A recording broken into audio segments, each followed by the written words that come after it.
Good morning! Another day, another vlog. Today is February 20, 2025. I'm so excited, guys. 2 days na lang, I'll be in Korea. I'm so happy! Ay, naloka na. Excited mag-travel ulit. Imagine nung December is nasa Hong Kong tayo. Nung January nasa Vietnam. Ngayong February, supposedly Thailand ako or Taiwan. Pero na-approve yung in-apply kong Korean visa. So, ano yan? Yung tawa na to para nakuha ko kay Antonieta dun sa bubble gum eh. Bubble gang, rather. And nag-water therapy ako pang second glass of water ko na ito. Nakikita nyo ba yung mga damit na yan? Yan yung mga nilabahan ko kahapon na pang winter.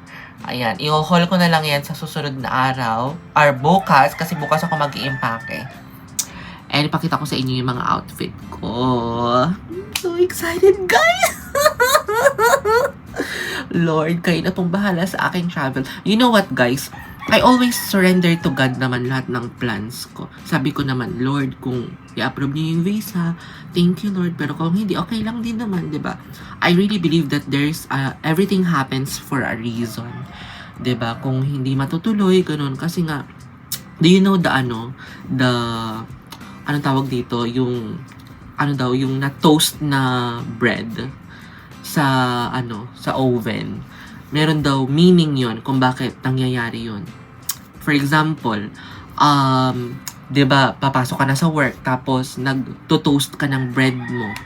Tapos nasunog. So kailangan mo na namang ulitin, another minutes na naman, a lot of hours na gagawin mo, preparation na naman, you know. Tapos kasi gusto mo nang pumasok sa trabaho, gusto mo na mag-travel, gusto mo nang ganyan.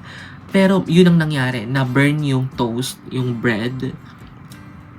So, parang ang nangyari is na-save ka niya. Kasi after a couple of minutes, nabalitaan mo na may na car accident or may nagkabungguan dun sa may way na pupuntahan mo or sa going to work. Something like that. So, I really believe na ganun talaga. May nangyayari na hindi natin control. So, be thankful na sometimes yung mga plano mo hindi natutuloy kasi baka may mangyaring masama sa'yo. Ganun lang yun. Sabi nga nila, God's plan is better than your plan. Always remember that. And nakapagtupi na ako ng bed. Nireposition ko yung bed ko, guys. Ayan o, dito na siya nakaharap. Kasi nung nakaraan dito sa pinto. So, nireposition ko siya going sa, sa south. South ba yan or east? Kaloka. Naging feng shui na. Nag-alawag dito, compass. Kaloka. And then, ayan guys, yung luggage, napunasan ko na. Ito ang gagamitin ko luggage, yung hiniram ko kay Ate Les. Yung Voyager, and then gamitin ko yung isang orange. Parang ito yung check-in ko na 20 kg. Ito naman yung 7 kg na carry-on. And then babagpack ako. Yun na yung personal item ko. Kasi yun naman ang kasama sa aking na-book na flight. I'll be traveling with Philippine Airlines. I book it in trip.com. And I book it 10 days before my it's like 15 days before my travel. I get it. It's very affordable. Kasi sabi nila, you need to book it 15 days or 30 days before your travel. Kasi mas mura. Unlike yung iba kasi nagbo-book ngayon, 'di ba? Sabi nila, 6 months or 3 months or 2 months before your travel. Pero ako guys, I book it 15 days before my travel. And it's very affordable. And then I'll make a separate vlog na lang kung magkano yung mga nagastos ko. And then I also book, a place to stay in Myeongdong because I'll be staying in Myeongdong, South Korea. I book it in Agoda. I separate it because if I book it with flight and then hotel or accommodation in South Korea in trip.com, it's more expensive. So what I did was I separated so that makamura tayo. So yun guys, kwentuhan na naman, chismis na naman tayo. Chismis, good chismis because I'll be traveling.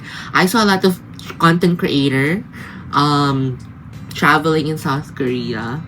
And I'm so, na-inspired ako na mag-travel din sa kanila.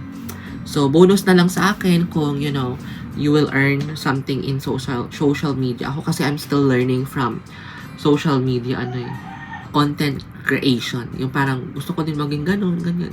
Pero depende, di ba, kung ano ibibigay ni Lord. Sabi nga nila, kung ano ibibigay ni Lord, tanggapin mo. Kasi, yun na yung yung maganda para sa'yo. Pero kung hindi naman para sa'yo, may pumipigil na gawin mo, ibig sabihin hindi para sa'yo. Kasi siguro, maapektuhan yung peace of mind mo. Kasi may mga ganun, di ba? Sometimes you are in social media. Sometimes people think that you are very happy. But most often than not, that all the people on social media is experiencing depression, anxiety, kasi they're alone. I don't wanna be like that. Oh my gosh, okay? I've been there than that. So, be happy lang, stay positive, and always adapt to changes. Because change is constant. So, yun guys. See you later. Balitaan ko kayo ano pang ganap. Ubusin ko tong pangalawang glass of water. And then maglaban na pala ako ng mga iba kong labahin para wala akong lalabahan pagdating ko dito sa 28. So yun. A few moments later. Guys, breakfast tayo. Actually, 11 a.m. na. Naloka naman ako guys. 11 a.m. na. And then ngayon pa lang ako maglalaba. Pero okay lang yan. Kayang-kaya ko kahapon nga nag-start ako mga past 12 na din ako kahapon nag-start kasi 'di ba galing ako ng province and then natulog ako. Dumating ata ako dito before 5 a.m. Umalis doon yung bus. Anong tawag dito? 12 a.m. Tapos dumating dito magpa 5 na, kaloka. Ang tagal ng biyahe kasi ang daming stopover nila kuya. Tapos sigarilyo ng sigarilyo. Kaloka. And then nakapagsalang na pala ako guys sa washing machine yung mga damit na lalabahan ko. Tapos, yung mga naghahawa, sineparate, ko siya. Iniisip ko separate vlog. Sineparate, ko siya, laba. Kasi i-hand wash ko yun. Tapos, mag-graham cracker ako. Ito yung, kakainin ko. And then, nag-coffee ako. Nag-leak na nga, oh. Kaloka. Sana all nag-leak. And, anong tawag dito? Nilagyan ko to ng condensed milk. Kaya ganito yung color. Pero parang walang lasa pa rin. Sakto lang. Never again. First time ko maglagay ng condensed milk sa coffee. Kasi sabi ko, para maiba naman. Pero, ang gusto ko kasi, itong graham cracker, sasawsaw ko dyan. Para lalambot siya. O, diba? Harap. Ang harap. Kaem. Tapos, paikutin ko ulit yung washing. Tupiin ko itong mga to. Hand wash ko na yung mga nakababad. Isampay. Tapos, hand wash, banlawan ko na yung mga sinalang ko sa washing. Ganun lang ang buhay ko. Diba? Tap. Ang harap ng graham cracker, no? Yun nga lang, natatakot ako sa mga crackers. Kasi yung braces ko baka tanggal. Kain lang ako, guys. A few moments later. Guys, tapos na ako nakapagtupi ng mga winter clothes na gagamitin ko for South Korea. Ayun. Kita ko sa inyo. Ayan. O, diba? Pack. Nilagay ko lang dyan sa bed para hindi na ako mahirapan magkuha-kuha sa storage box. Malinis naman yung bed. Kapapalit ko lang kahapon ng kobre kama. And then, ayan. Pakita ko na lang sa inyo sa separate vlog ko na lang bukas. Pack with me going to South Korea. O, alam nyo na ang title.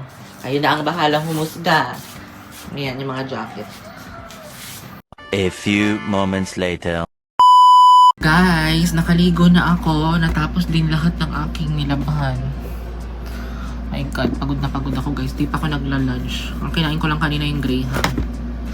Ay, nako, Diyos ko. Alas 3 na kaya. 3 p.m. Punta na lang ako sa Walter Mart. Bibili kasi ako ng wipes. Mga kailangan ko pang travel. Deodorant. May off lotion pa naman ako dyan.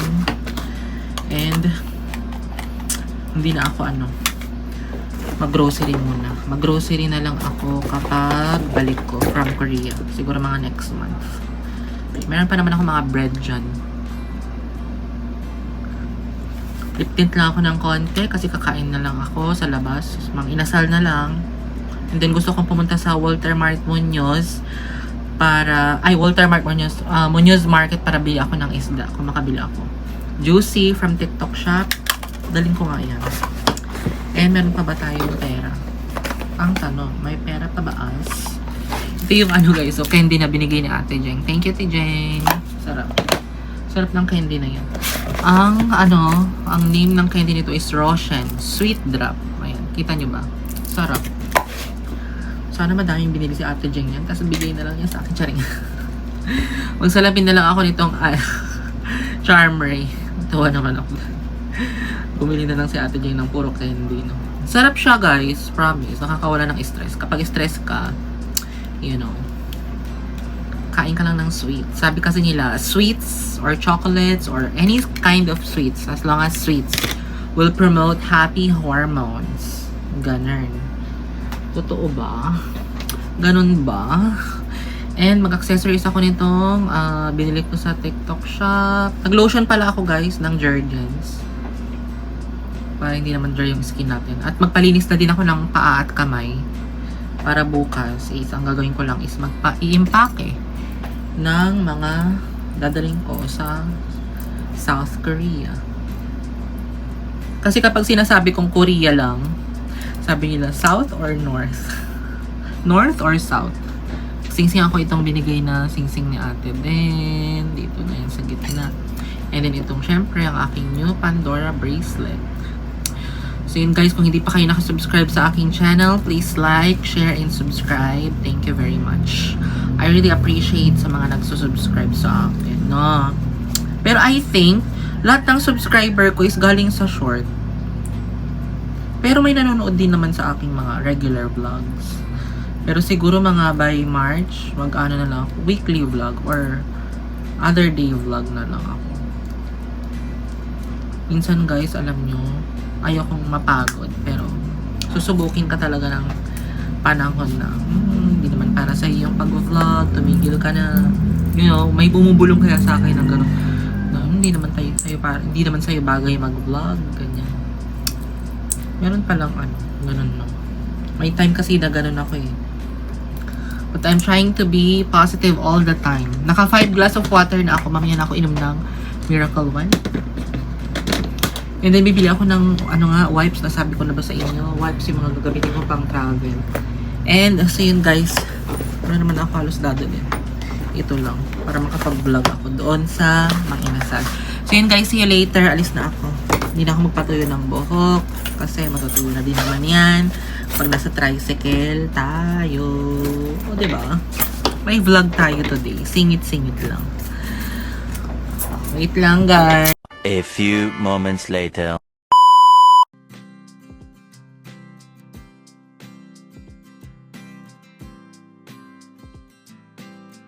Kain tayo. Sopa. Wonton mat. Kain.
A few moments later.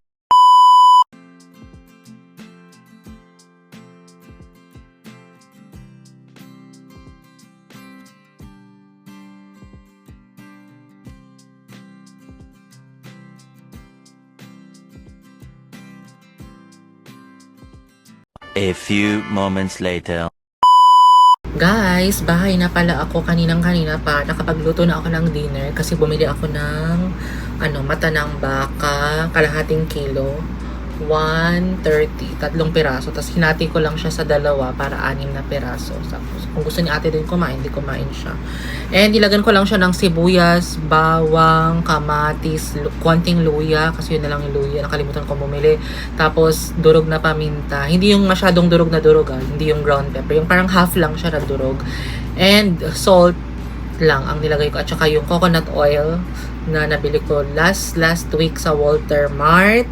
And then, yung mata ng baka, mukha naman siyang masarap. Nilagyan ko siya ng half beef cubes. Ayoko mag-sugar coat sa inyo or ayoko lie sa inyo na hindi ako naglagay ng condiments. Asin lang pero ang nilagay ko na pampalasa yung iba kasi naglalagay ng patis, di ba? And so yun, nakapagpalinis tayo ng kuko pero after ko naman magpalinis ng kuko, ako ay naglinis ng isda kasi hindi nila nilinis. Akala ko pa naman malinis na. Pero okay lang yan, ganyan talaga. And pati sa paa, nagpalinis din pala ako. Hindi ko alam kung anong dadaling ko sa sa South Korea na bag. Ito ba? Handbag or ano? Okay naman siya, di ba? Or yung sling bag na lang ako. Mag-sling bag na lang kaya ako. And ito pala yung mga nabili ko sa Walter Mart.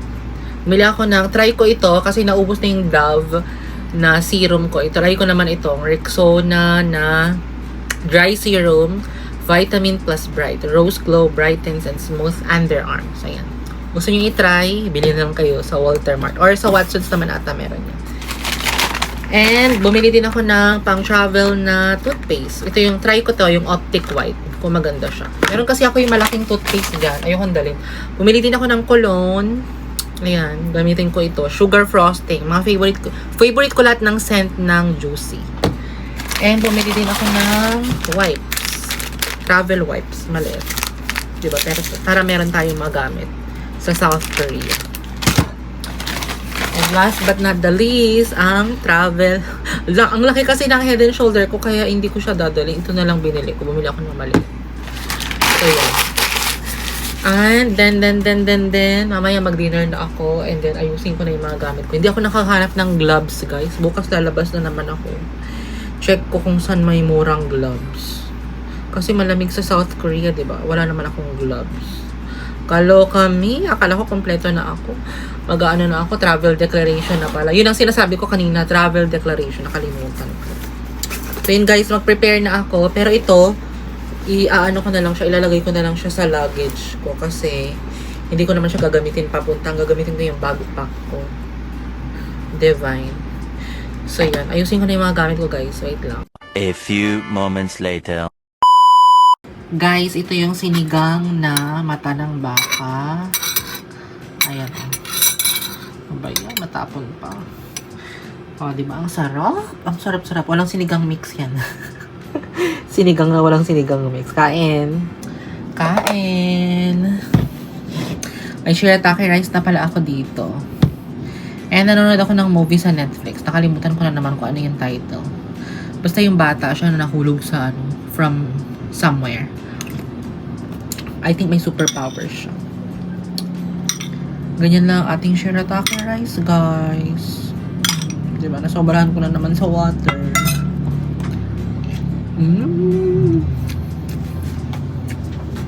Ang sarap.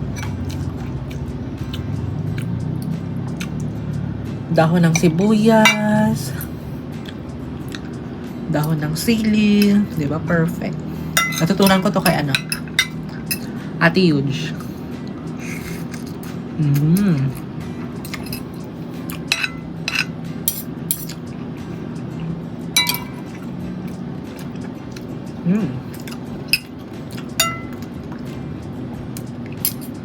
Nung nasa Baguio ako, nagganito kasi si Ate Yuj. Sarap. Isda. Oh. Kain.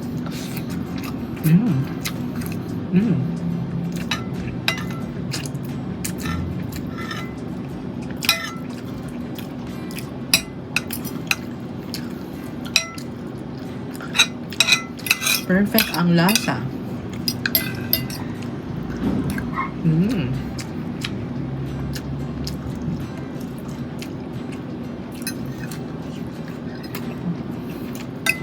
Kumain pala ako kanina ng kay Mito.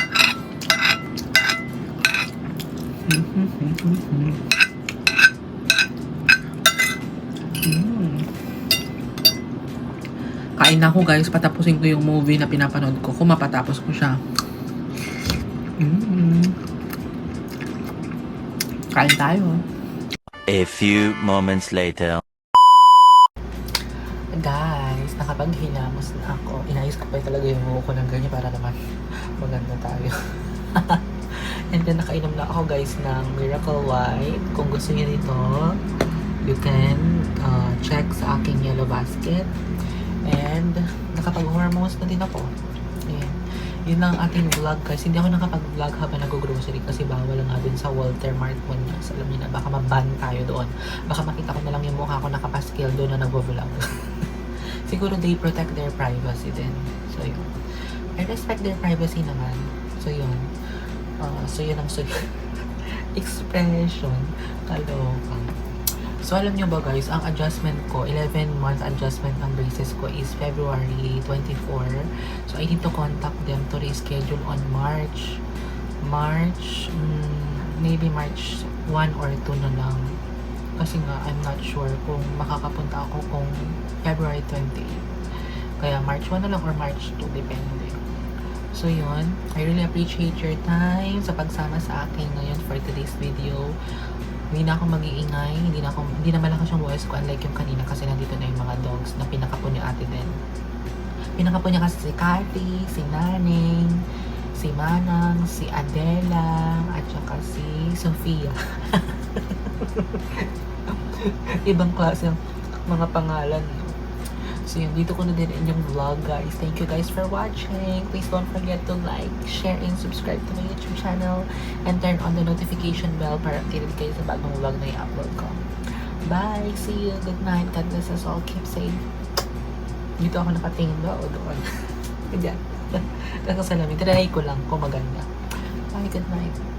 End ko na yung vlog.